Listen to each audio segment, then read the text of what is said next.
stop and look at them, stare. Mindfully, please, though. Mindfully, just the mindful gaze. All right. I don't need to do this. We're all paying attention now.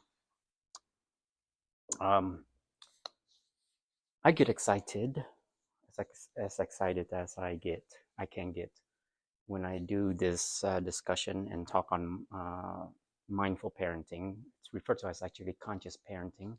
There are different names for it. There's also compassionate parenting or humble parenting. You can call it whatever you like, as long as it's one of those five. It's been around for some time, somewhere between 15 and 20 years. So it's not really new, but it's relatively new. It's a unique style of parenting in that the whole process of this parenting cultivates awareness. And within that awareness, you foster specifically self-awareness.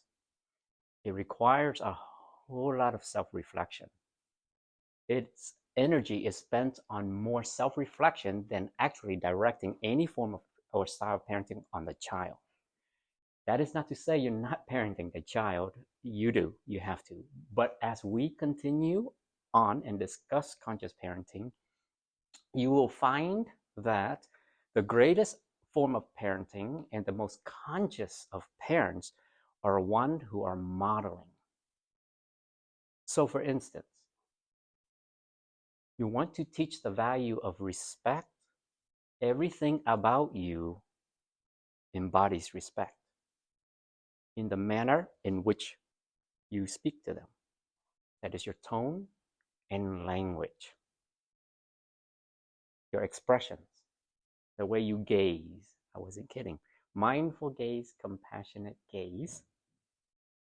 Your eyes, when you see your child, should be smiling along with your mouth. So that's conscious parenting. Its power resides in the context of your expression. The connection, that is the bond that you create with your child, resides within that context. The way you respond and react to the child. We refer to it as I said, we're writing a book, but we refer to it as the context of contentment. The space, context, the space for which you create between you and the child is saturated with happiness, contentment. But to create that context, you have to have a certain attitude. Gratitude, not batitude, but a good attitude. Okay. Now, you're not, I understand, I'm a parent. You're not going to always have a good attitude. But in the process of conscious parenting, when those feelings emerge or arise, like stress, tension, disappointment, right, disapproval, that is too transformed into contentment. How it is transformed is the trick, because in the midst of a, let's say, if you were disappointed or the child does something that you disapprove of, the process of transforming that gets tricky because you may not in the moment have that mindset. Okay, so what I mean by that, disapproval can transform into gratitude. Cool, huh? It's that simple. So stress can transform into humility. Stress is actually a wonderful thing in parenting. When it arises, we should welcome it, embrace it, take it on. because what it can do for us, and part reason why I say that is because it is a human experience, right? The inclination to look at quote unquote positive emotions and consider them better is not sufficient to be fully human. We have stress, tension, and pain. So when they arise, whether it does not matter what is creating that, whether it's your job or life itself or the child, we have the capacity. Know your status, know your power, know your abilities. We are gifted with the powers of logic. We can think. We can rationalize. We can intellectualize. And that's why you never need to use punishment. Ooh, that's radical, right? Very radical. You never have to use punishment. You will never hear me wreck up. Everyone gaze. Sorry. Focus. Here. So you will never have to use punishment, like timeouts or negative punishment, taking things away. What we use is the relationship. Connection is more powerful than any punishment you can dish out. You will be more powerful than any punishment you instill on that child. No form of punishment will be more effective than your love and relationship for that child, if that love and relationship is in fact authentic. So I get it. We are a culture where consequences and punishment makes sense. That is, if we're not using our consciousness. So it makes sense to be present and using that power to help shape and mold ourselves. And I think one thing that can increase that awareness in the moment is knowing that we're only seeing the tip of the iceberg. Whatever the behavior is, whatever it is that we are disappointed about or having a difficulty with, we are missing the enormity of that complex experience for that child. And if we come with, there's more here than I realized, then we get curious and we can engage and connect and understand there's no need for punishment. Right? I come from the perspective, even when I'm doing therapy, every behavior has function. It's not random. It's not just acting out. It has a reason and a purpose. And we miss that opportunity to get to know a child if we're just wanting to stop the behavior, whatever that is. In that context of contentment I referred to as earlier, that space that can create this happiness I referred to as contentment here really means a space that is saturated with harmony. Has to be produced by the parent. We cannot put that responsibility on the child. To be clear, it is not that you're not teaching children to be responsible, but the responsibility, that aspect, that is that element, that is what you want in the child, is within us. That responsibility that you want to teach the child is taught through us by demonstrating responsibility or accountability.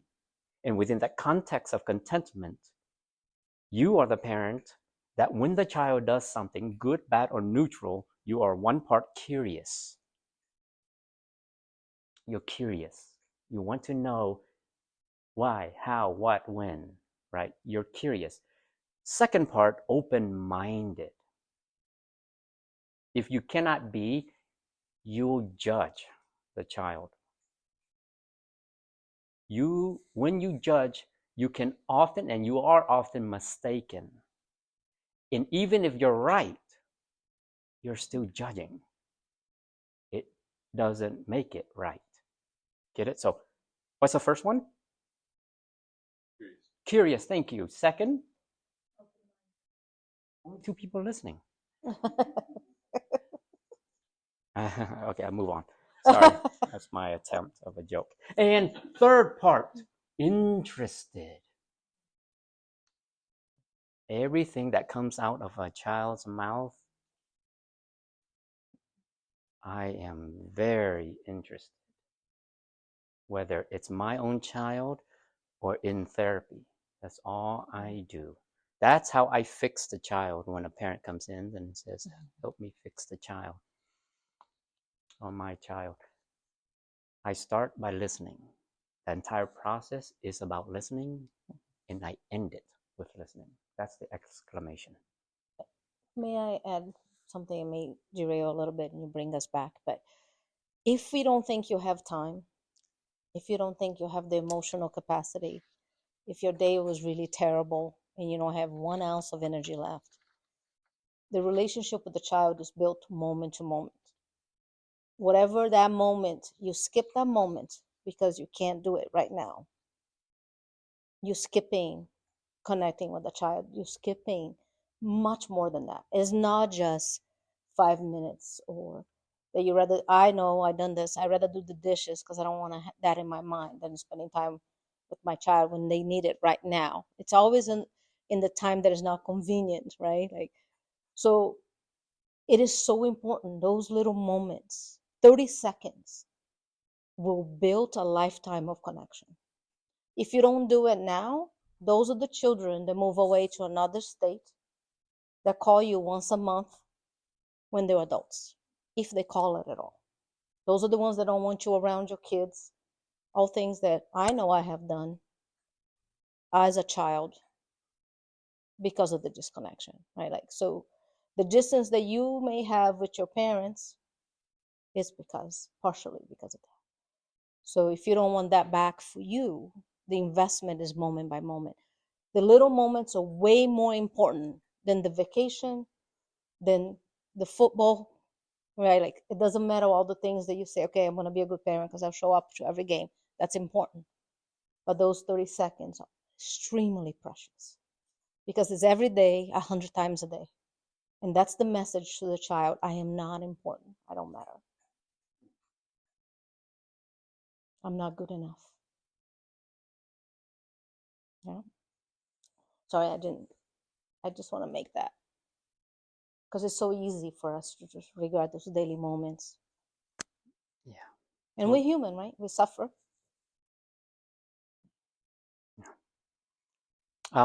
So this a lot to conscious parenting. We only have 4 sessions, and they're 55 minutes or so a session. And I narrowed it down to what I thought were the most important, only to realize there are so many more things that are important to discuss, which we will never get to. I have to be able to articulate this in a way that it creates an impression to you that would allow you to make a difference. I've been thinking a lot about how to articulate it, and I haven't figured out how to, but other than to do it.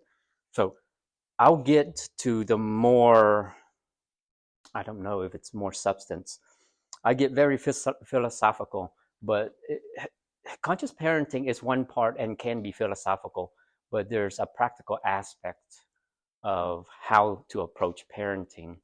And what I mean by that is that most parents would like to know, for instance, how to discipline a child, or what's the best way to discipline a child. And what's often my response, those who have attended my classes before, what do I say? I appreciate the effort, Paul, but incorrect. But appreciation is a characteristic associated with consciousness or conscious parenting. The best way to discipline a child, or the best form of discipline for a child, is a disciplined parent. bottom line. Okay, so disciplined parents, they contain and consist, or conscious parents, one and the same. They consist of numerous traits, over 60 traits I have detected within that parent, which I assess for in every parent. That's right, all of you. I'm all, Mhm. 60 traits. We're not going to, we don't have, because I want to discuss some traits that are very valuable in terms of creating or fostering a connection with a child. That being said, all 60 they do that. However, these particular traits, I'm able to express them and define them and articulate them. So one of the most defining conscious parenting trait, I didn't know what to start off with, but this was a good one. Acceptance. My goodness, acceptance. Where can I begin to even discuss what that means?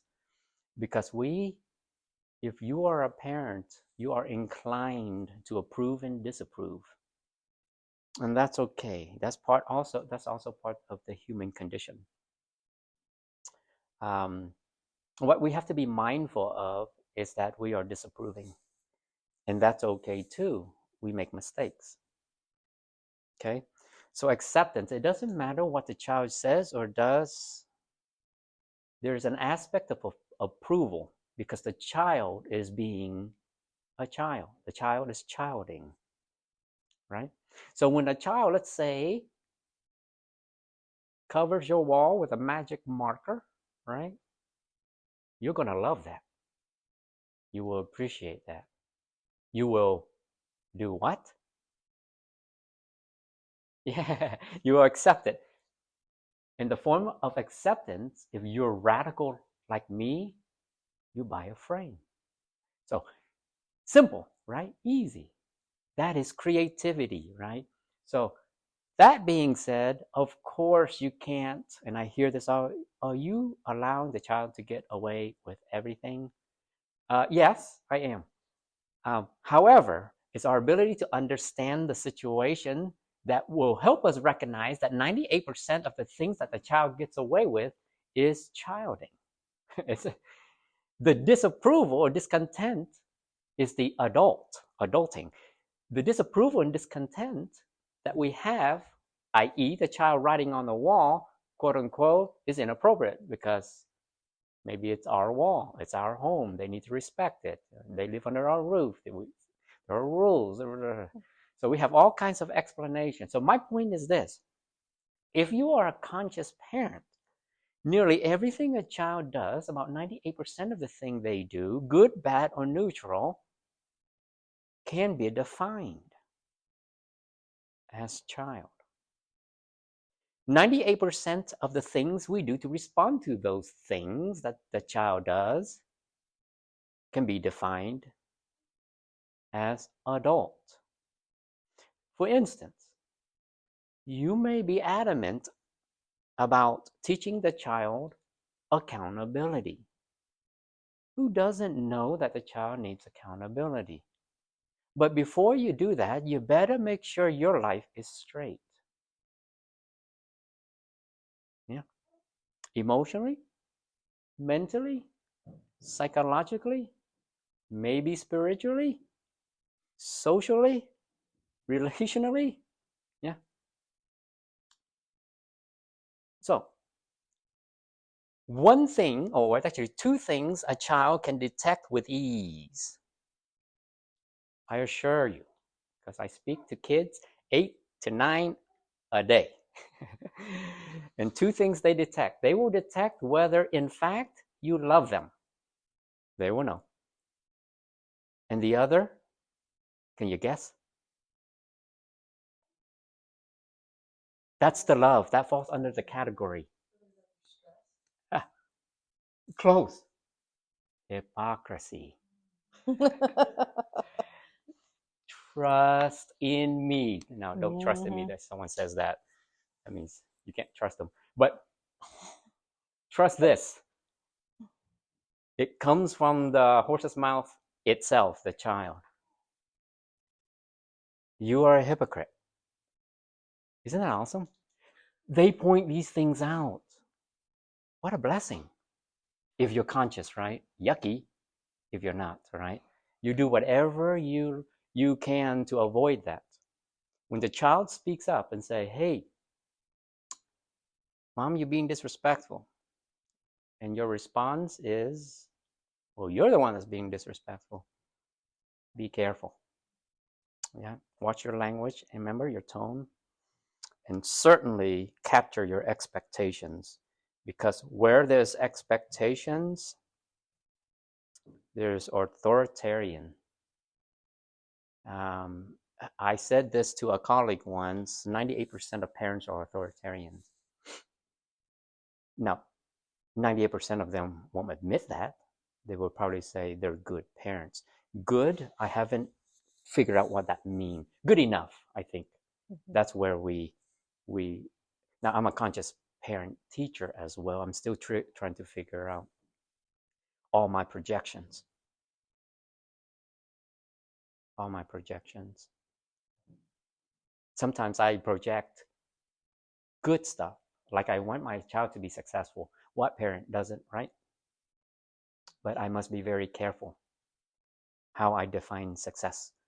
But more importantly, I better be careful how the child sees how I define success, because it may not be relevant to the child.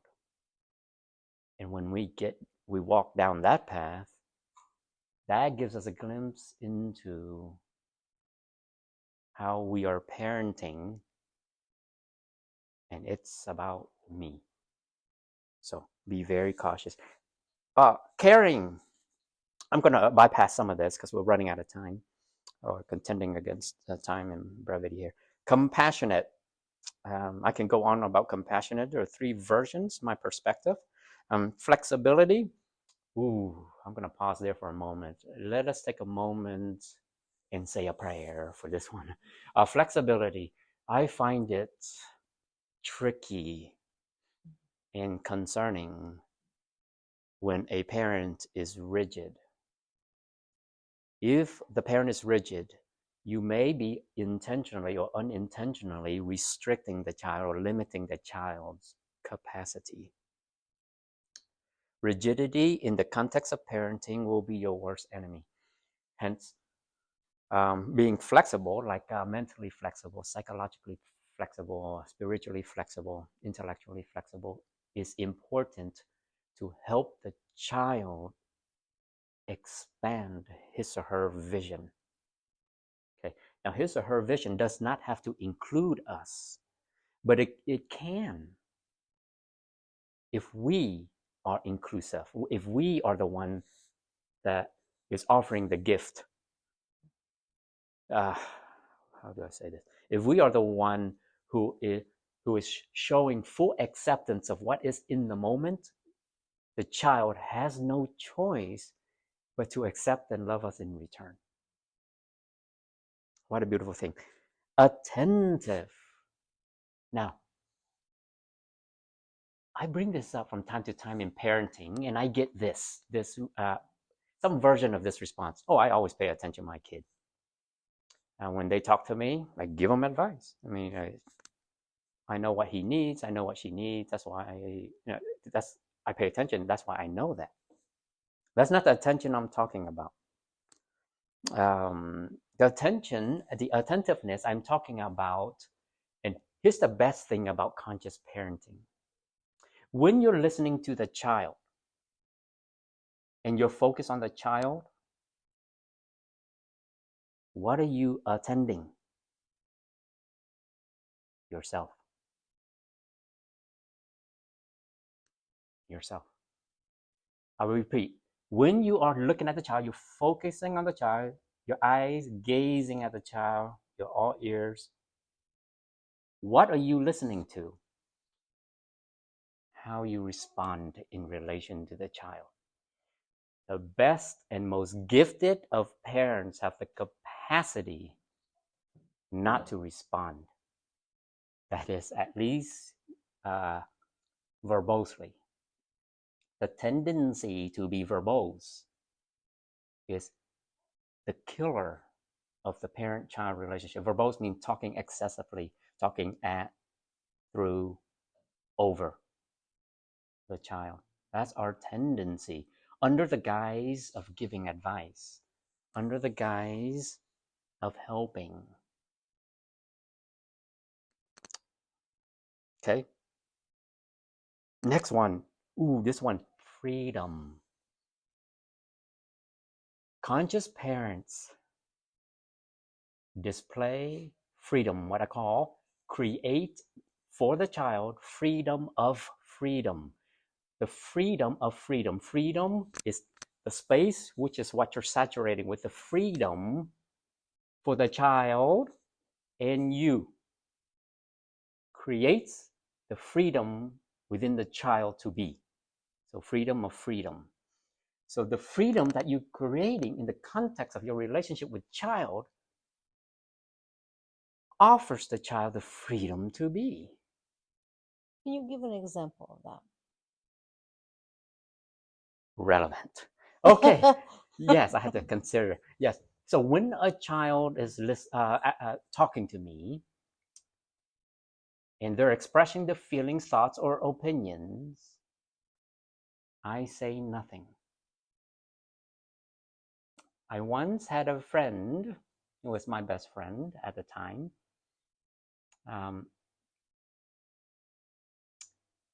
Said to me, why don't you teach, Jasmine was just little, why don't you teach Jasmine the way of the wise? You know so much. She can grow up and learn what you learn and become more intelligent. Then it would no longer be about me. I get where the friend was going with this. However,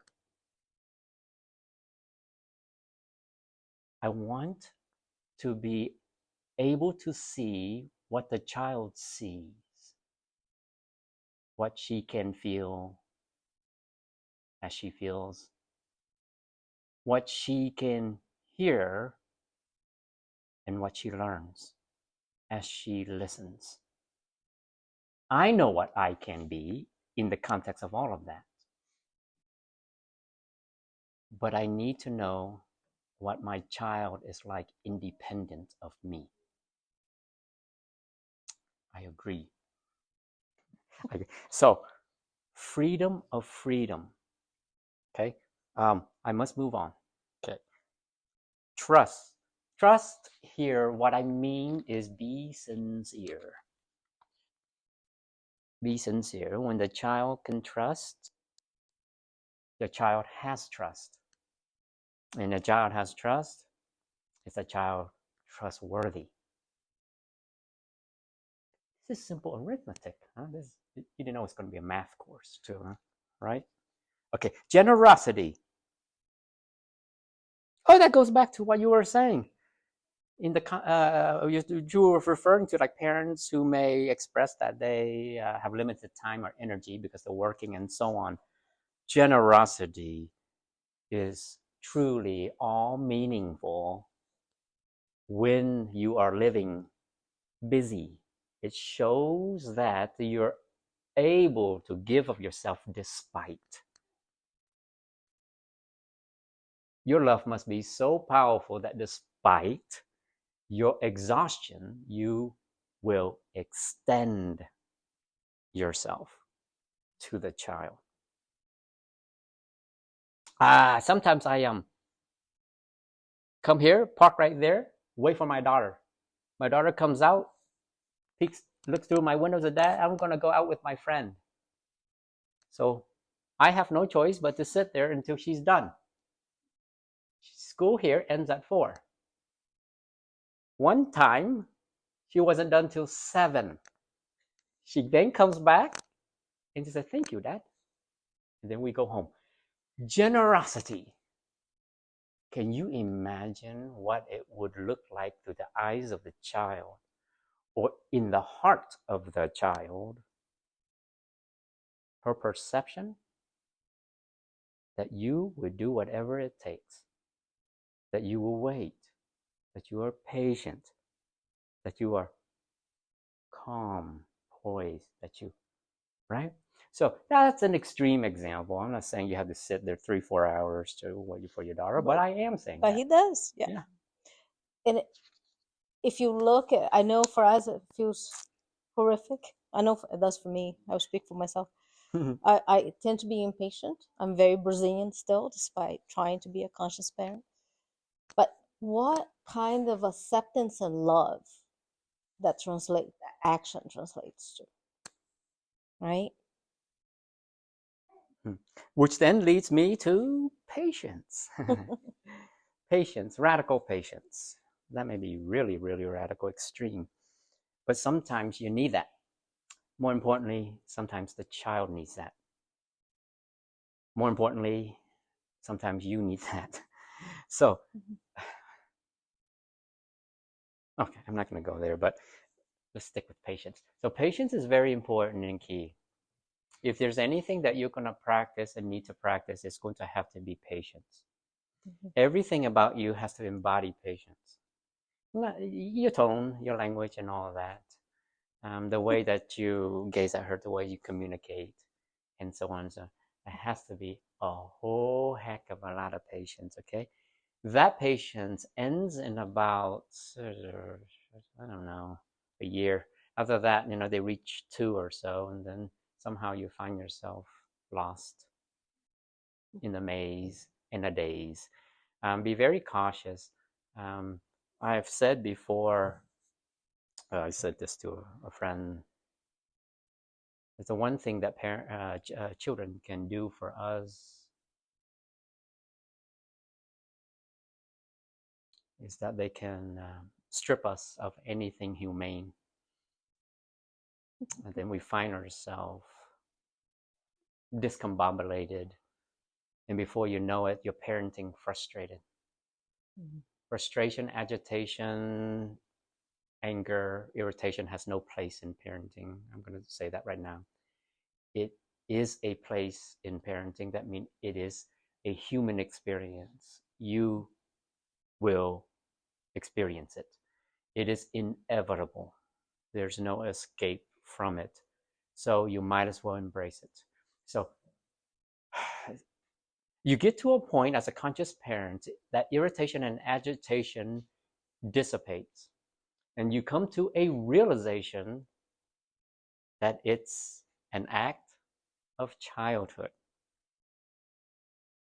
Okay, I got to move on. Self awareness. This should be at the top of the list. Self awareness. There are different versions of self awareness, different kinds of self awareness. We will get to that another time because the next course is about self awareness. So, too, the 2 courses after that, because self awareness is key in conscious parenting. Okay, it's more important than our emphasis on discipline. Now, remember, if we're going to emphasize discipline, then we must instill it, right? The most important form of discipline, or the best discipline you can use on a child, is a disciplined parent. Okay? I'm going to skip all the way down to this, and then I'm going to read you a story. It's a short story. Safe. Safe. If the child does not feel safe around you whatsoever, Which is pretty common, by the way, unfortunately. can you give an example? What do you mean by that, maybe?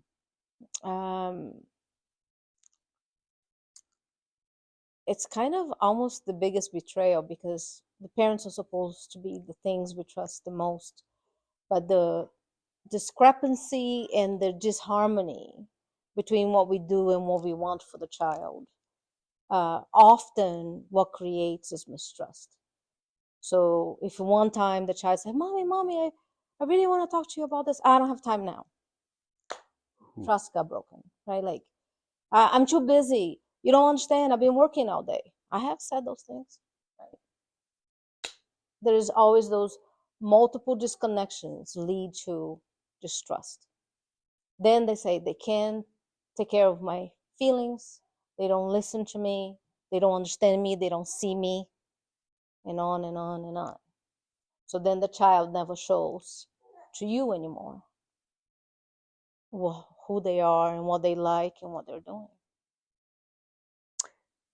There is nothing that stunts a child quicker than an environment where he or she feels unsafe.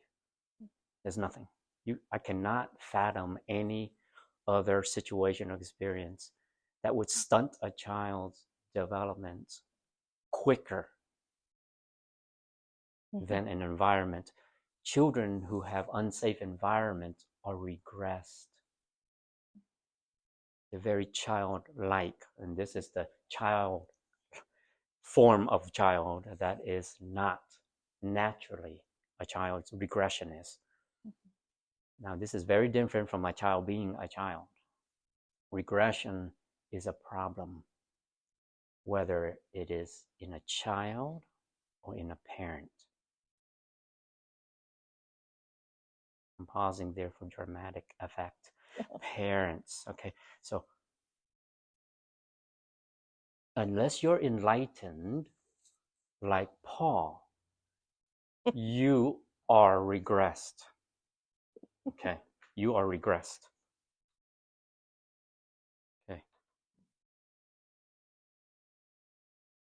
Regression in and of itself is not the problem. You being unconscious of it is. Yeah, so it's okay. Okay, I'll give you an example. You got an example? I have a good one. Oh, and then I want to use mine. Okay. So I got upset with Jasmine for something, and she came and asked me a question. It was related to what I was upset about, and I reacted with my response based on my childhood experiences. So I was channeling my grandmother, my German grandmother, and I responded to her, and it was like just came out. It was a vomit, right? In that moment, it wasn't me. It wasn't my adult me. It wasn't my conscious me. It wasn't my loving me. It was the worst of me, right? I was that 5-year-old, and I could see in her eyes the heart breaking through her eyeballs, right? And I was so out of it that I couldn't repair in the moment. I had to repair later. Says, "Hey, sorry, my German grandmother came out. That is not you. That is me. Something I need to work on." And she go, the answer even broke my heart more. She said, "I'm glad you told me because I thought there was something wrong with me."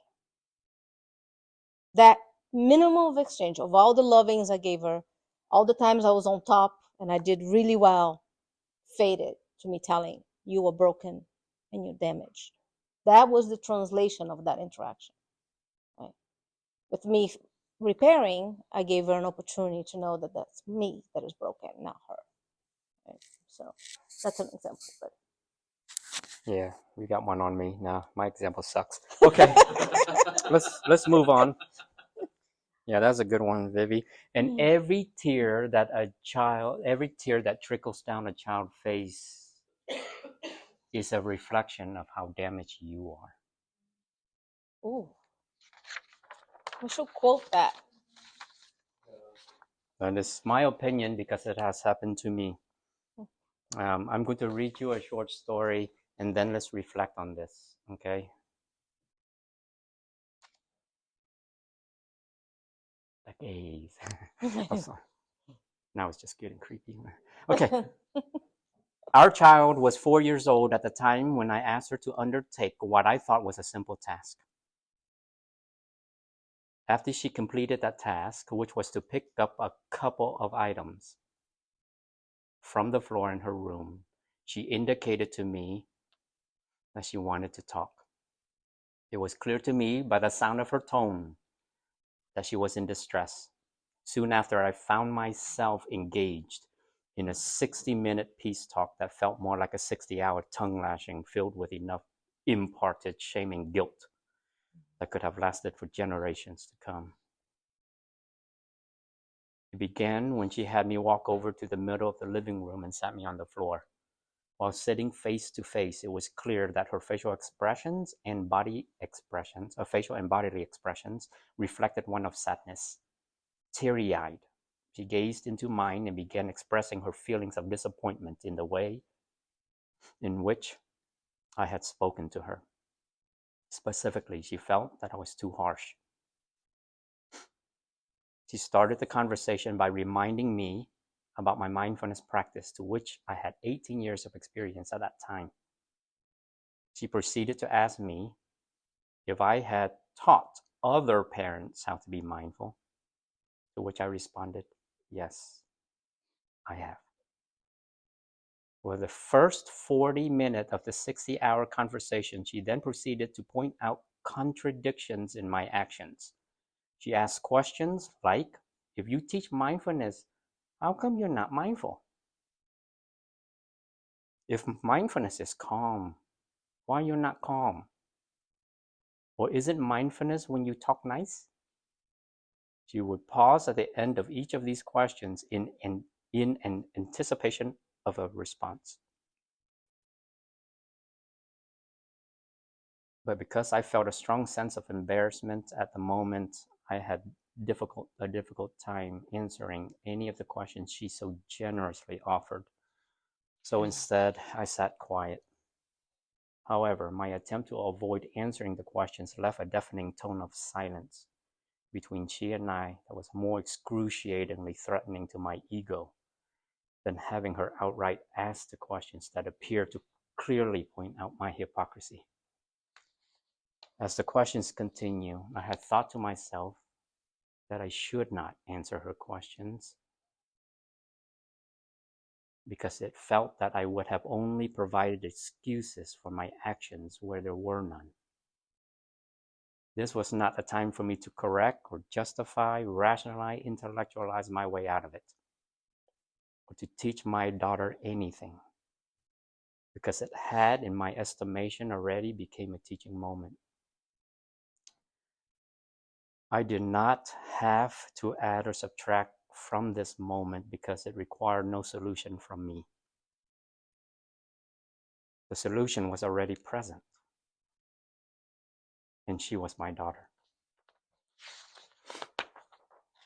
I would remind myself again and again that the immediate situation was about the moment, and she and I became that moment, coming together and creating what my wife and I refer to as the parenting flow of connectedness.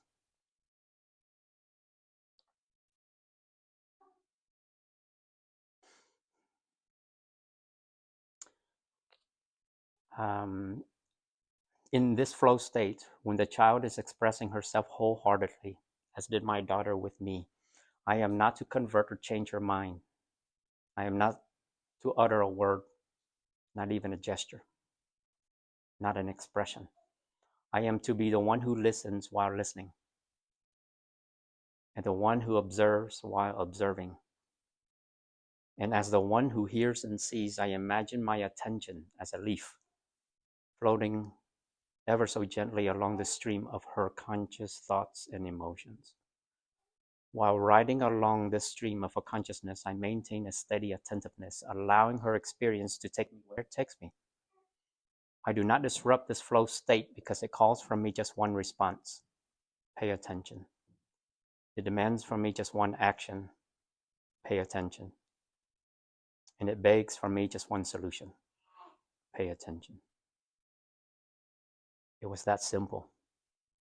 And to pay attention meant to attend fully to the narrative that reflected the story of her experience, while refraining from imposing on her the story of mine. This story was hers and hers alone.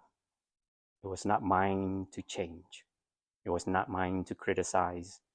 It was not mine to judge. But it was mine to take. It was mine to welcome. It was mine to embrace. And by paying full attention, I get a sense of her experience and glimpse into how she is beautifully designed in the way that she is aware, passionate, the way she thinks, feels, understands love. Furthermore, the importance of paying presence to my daughter allowed her the pleasure to feel justified, that she mattered, that will elicit from her the feeling that she is deservedly loved. To conclude the story, above.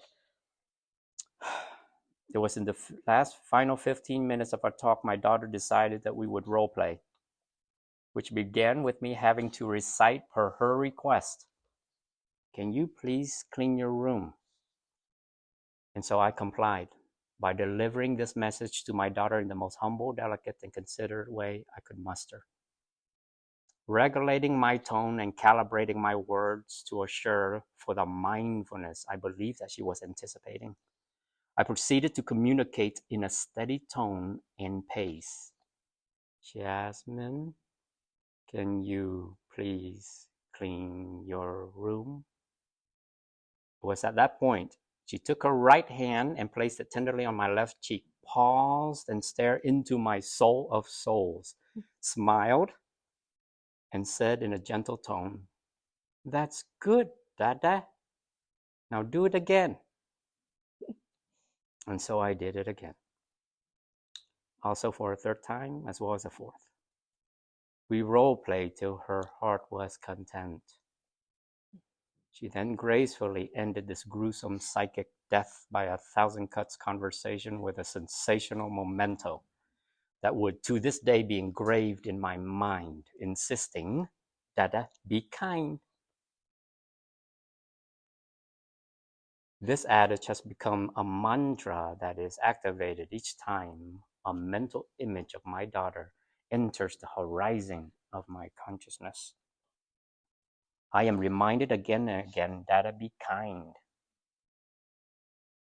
which for me has translated into the following narrative. To glance at her is to be kind. To listen to her is to be kind. To speak to her is to be kind. And to embrace her is to be kind. But also to disagree with her, I am to be kind. To be disappointed in her, I am to be kind. And to be exasperated by her, I am to be kind. And when I can be kind, I let go of all things disagreeable, disappointing, and exasperating, which then leaves me with just one thing: my daughter. I want you to keep in mind that there's always a human experience happening within us, within the child, and between us. When you can pay attention to at least the obvious feelings or thoughts,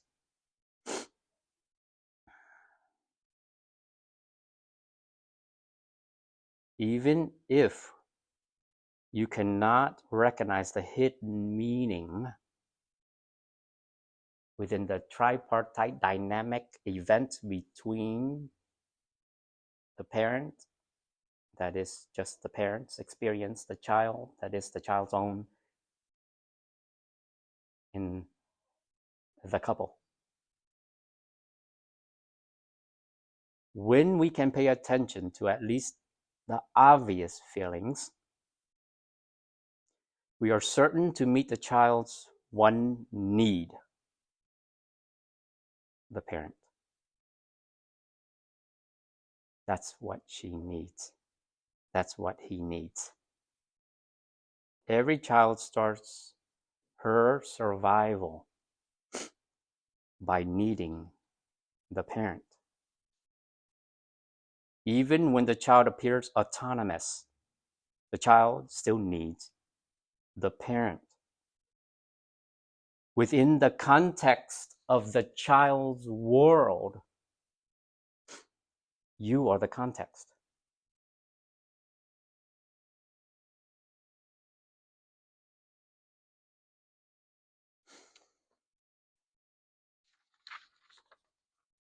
It's almost, I think,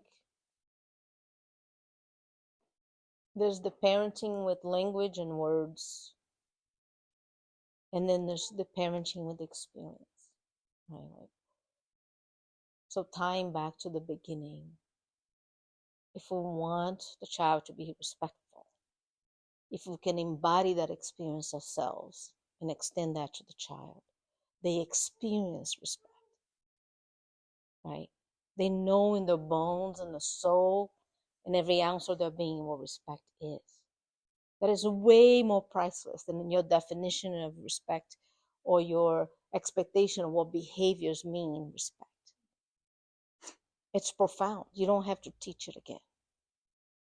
You show that. And within that, we need to be creative and thinking outside the box how to create that. We can't just be impulsive or reactive because then it doesn't come out. But one thing, in the beginning,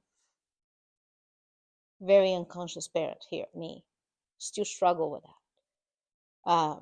And then when my daughter was 2, we would not enter her room until we knocked on the door. That is respect. I extend respect to her. It's her room, her space. Right? Never had to ask her to knock another, not once. And that extended to all kinds of behaviors. One time I got a phone call at work and I was kind of frustrated because I'm very busy, right? But I picked up the phone and she goes, "Hey, Mom, can I wear this scarf?" She wouldn't touch my scarf without asking me. I never told her she couldn't touch my stuff. I never taught her that. But it's my room, my scarf. Because I extended that to her, she extended that back. And it extends to all kinds. You just have to do it that. You embody that and you don't have to utter a word. It just comes out. It's amazing. She won't open my mail. I mean, even if I say open my mail, oh, I don't know. It's no, Mom, this is yours. She won't touch it. Just incredible. Now I get surprised. And she's 15. The experience of what you want for your child. You figured out how to do that for yourself and extend that to the child. Then your job is done. Of course, it's way more complicated than that, but that's a good beginning. And the power is your wisdom. Mm-hmm. And wisdom comes easier than you. That it's an assumption.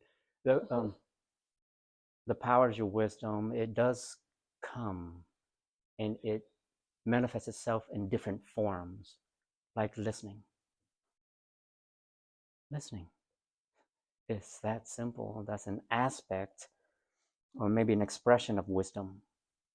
So it is the wisdom in your stillness. Right? When you're sitting there with the child, you're listening, there's wisdom in your patience. Right? Patience is a form of listening. There's the wisdom in your loving kindness. There's a lot of wisdom there, right? The wisdom in responsibility. There's a wisdom in humility. See, we have that. I know it's not a practice so much. It's more so a practice in the East, an emphasis on wisdom. Here, it's an emphasis on respect. But what I'm trying to say is that part of that human experience, I refer to as human experience, you contain some over 700 human traits that is associated with that human experience, some of which I have mentioned today. There's some 690 others, right? So when I said also earlier, know your status, know your position in life, know that you are the parent. What I'm referring to is recognize that you have power within you. That power that is what I refer to as wisdom is the power that is projected, right, in the context of the parenting that will allow the child to instill.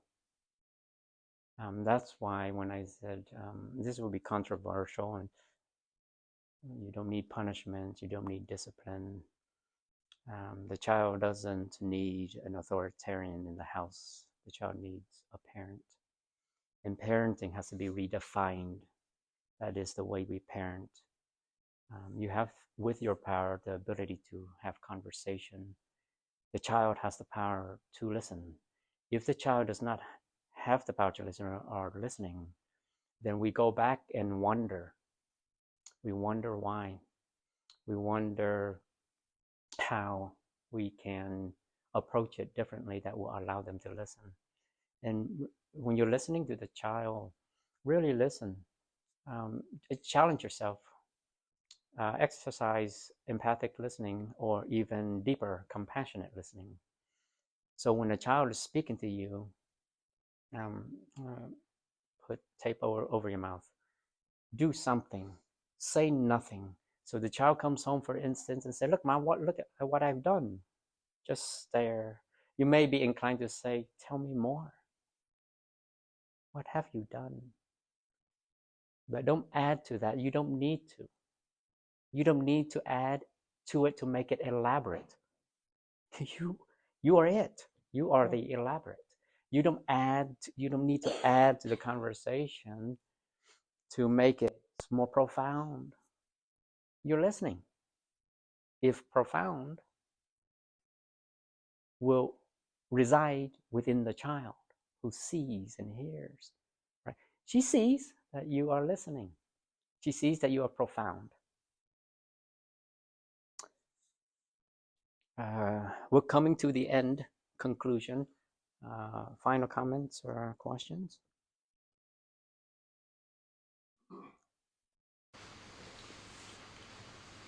I have a question. When you were talking about generosity, I think in our culture, and even on campuses and activists and that stuff, parents get concerned about children becoming entitled. So how do you respond to people concerned that your generosity leads to entitlement? So your example of waiting for Jasmine for 2 or 3 hours for her to go hang out and do her thing and then come back to you. Why don't you worry that that's going to shape her expectations of relationships later on as an adult? If you can find me a study that can make that correlation, that I'm patiently waiting for my child leads to my child being entitled, please do. You're not going to be able to because there's no correlation. So my child, when I'm working, um, and I ask her, as I take her to work, I have 3 clients. That means we're not done for 3 hours. What do you suppose she's going to do? Do the only thing that she knows, what her father has done. Wait. Yeah. Not only wait, but Dakota? Patiently. Yes. Yeah. That's it. We have right there. I mean, how divine is that? Right? Not just wait, but wait patiently. Is that not a reflection of the connectedness between you and the child that goes unseen? So the story here, when you heard the story, there are stories within that story. There are events and situation, as I said, is occurring, that is happening, that we are unaware of, that is happening in that moment, are hidden messages or hidden lessons. That's what whether it's imposing or inoculating. That is the best thing we can teach the child, right? Patience through patience. So, and some parents, I agree, will look at that and see what I do, wait 3 hours, and refer to that generosity as reinforcing entitlement. Or the same parents are probably entitled and don't really know how to wait, and can't and wouldn't be able to define what that means, waiting patiently. And is it, like so many parents discuss their child cannot sit still, right? Like, so with that patience, it's so much more profound than just waiting 3 hours. But can you imagine a 15-year-old waiting 3 hours for you? Not hurrying you, not complaining. She's able to engage and connect with herself, entertain herself, and she's still. I'm gonna tell you what, the one thing I do a lot of things with my daughter. The one thing she likes the most, you're not gonna believe me. I have errands on Friday, between 3 to 15 errands I do. She goes, "Mom, can I come with you? I'll stay in the car." And sometimes it takes me an hour, and she sits in the car as I'm going from place to place. Sometimes it takes 3 to 4 hours. And I always ask her in between errands, do you want me to take you home? She goes, no, Mom. And I was like, I'm sorry, Jasmine, I think it's going to take longer than I thought. That's okay, Mom. 15 years old, sitting in the car for 1 to 4 hours. And she likes it. Yeah. And it blows my mind. I'm like, what? You want to go do errands with me? Come on. And I have to say, I say this all the time, Jasmine is an average child. She's not super intelligent. She's not a savant. She's an average child, just like I was. And I'm serious. The waiting is intentional, because I could very well go home and spend the 3 hours actually writing up the psychological assessments or doing work around the house, and so that's actually intentional. Yeah, I purposefully wait so that when she comes back, I greet her with a smile every time she waits, and she associates wait with that. That's the divine. Okay. And that is not my part. Mary? I didn't steal that at all on her. That was him, and I'm benefiting. But Mary. So kind of along the same lines, how do you reconcile the conscious parenting that she's receiving now into future relationships that she may have where the weight isn't there, or generosity, or those types of things, those traits maybe, and I'm sure she'll be very conscious of that. She is already selective, right? But how do you, because it's such an abrupt difference out there in the world versus within that home, Busyness will become her mindfulness. So I see where you're going with that. We've taken several trips here and there, Aruba, just Vietnam lately. We just came back about a month ago.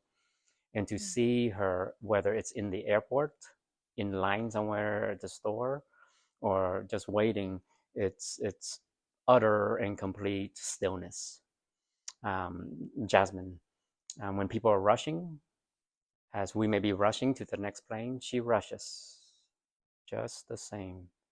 But what doesn't follow is the tension that comes along with that. Because you can be, and you recall this, you can be struck by the slings and arrows of life's misfortune, because we all are, and including Jasmine, our daughter, and not be affected by it, because she doesn't whine. The real suffering is the whining and complaining afterwards. So she knows whether mom's doing the errand, or I'm waiting, or she's at the airport and there's a long line and she's just waiting herself, and so on. Realize that we're running to the plane, that this is all a part of life. So when I started out by saying busyness becomes your mindfulness too. So she could be running and still be at ease. And with others, there's compassion, understanding, no expectation that they have to be like her. But I don't know what relationships are going to look like. But I think she will be very aware of what she's getting herself into, and she will adapt, whatever that it may be. That's what I'm guessing. That foundation of consciousness or conscious awareness is the only thing that separates her from the next. As an average kid, exceptionally average, in the sense that she retains an aspect of consciousness or conscious awareness. That's it. Now, as a human being that she is, she will make 10,000 mistakes like we do a day. And what will follow is 10,000 more. And what will follow after that is 10,000 others. Just the same. The only difference is in the context of those mistakes and problems, you will be conscious. That's all. All right? Any other questions, comments, concerns? Yes. I guess, do you guys feel like rewards also have a place in conscious parenting, or do you feel like it's more just like well, if they want to do it, let them do it. What was the question? Rewards. So I am trying to figure out what the underneath that question was for you, but we are the rewards are not tied to behavior, or we go on vacation, or she gets her gifts. If she wants something, we get it to her. It's not okay. Did you do your homework or clean up your room? Then you can have that. We don't work on rewards that way, because she deserves all of it at any time, no matter what she's doing, right? Because it's unconditional. Our love is unconditional. Well, we aim for that. Correction.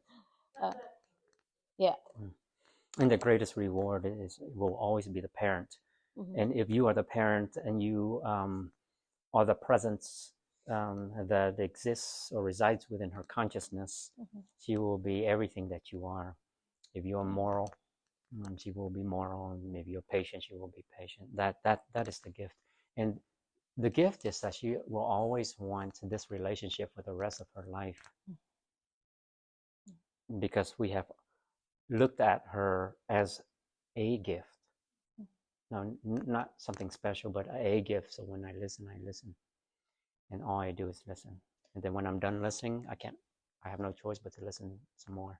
So that's the process. But the parent is what the child wants the most. There's nothing more important. If that relationship is safe, there's nothing more they want. They'll pick you over Walt Disney or Disney.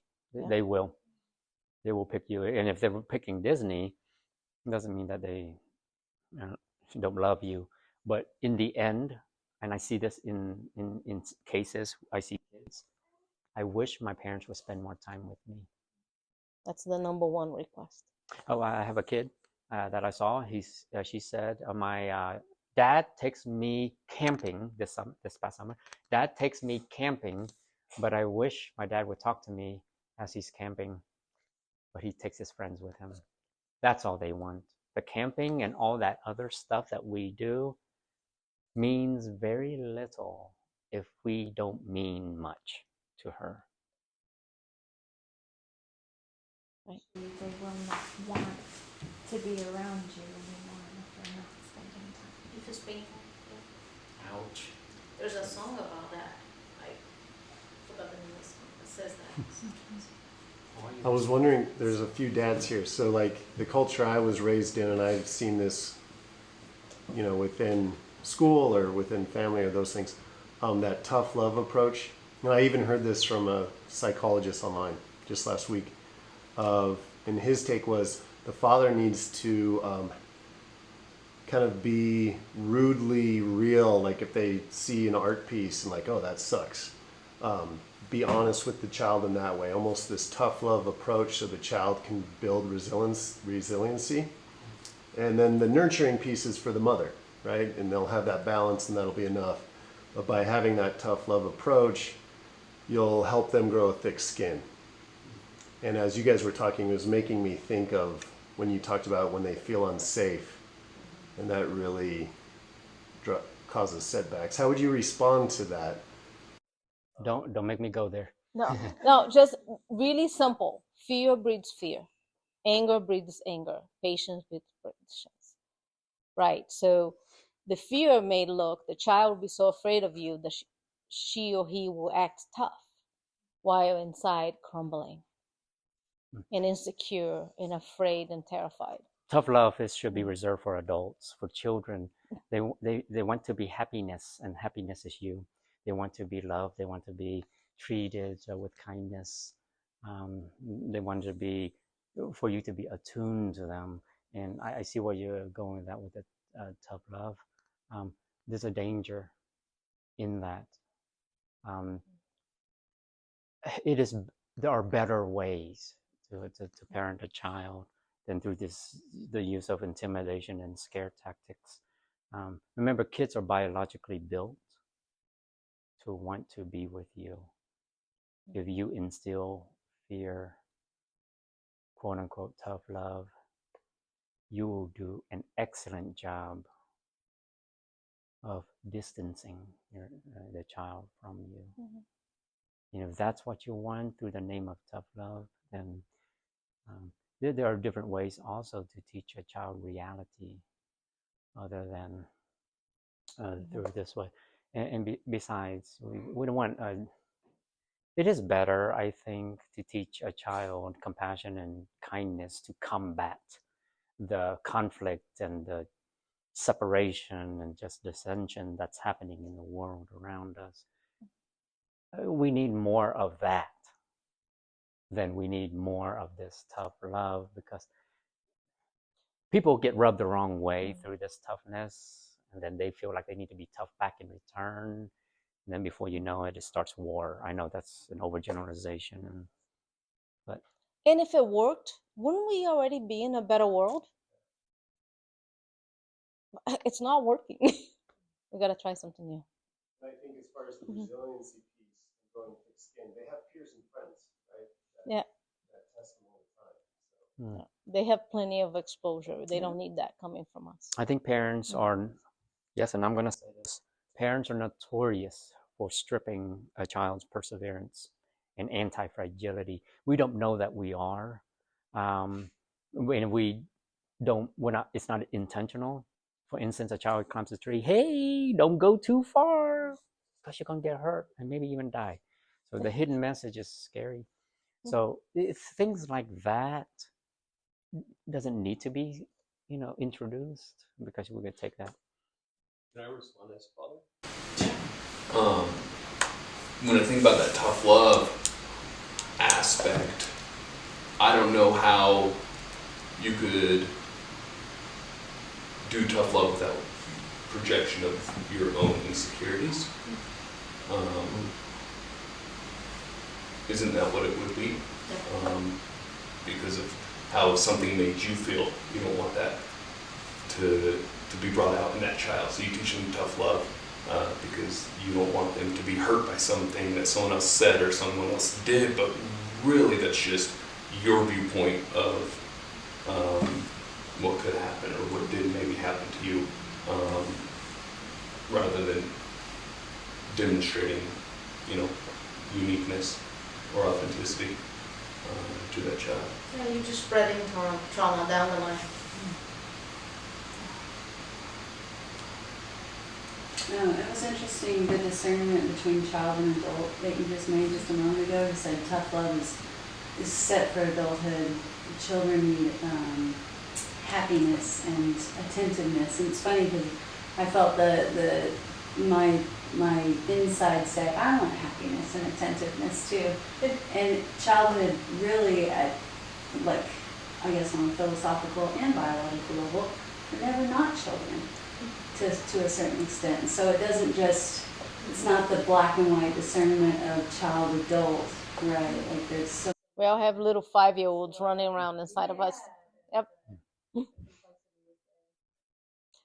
Well, we have past time. Thank you so much for coming today. See you next Thursday.